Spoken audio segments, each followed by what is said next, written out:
Okay, so today I'm going to explain what actually happens when a DNS request is made.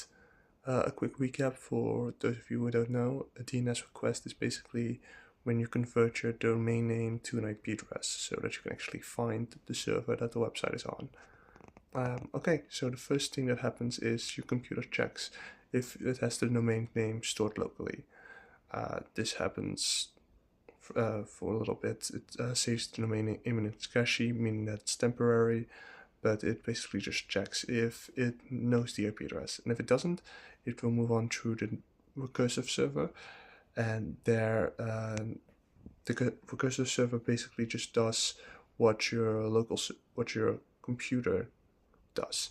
So it checks if the server was used in a while. If anything, passing through the recursive server used the domain name. And so it's kind of like what happens on your local computer, but for your entire area. And if this is not the case, it doesn't know the domain name, it will move on through the root server. The root server doesn't. The root server then is kind of like the backbone of the entire DNS system. So it will point the domain name to the proper TLD server, which basically just divides all the domain names in .com, .org, etc.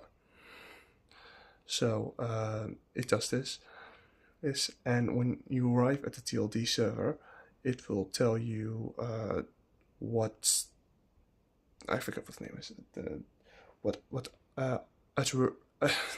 Authoritative name server you belongs to. So the TLD server knows what authoritative name server domain name belongs to. So it will send the domain name there, and there you'll finally find the IP address, the proper IP address of the website, which will be sent back to the computer so that the computer now knows where it needs to go if it wants to get the website data. So yeah,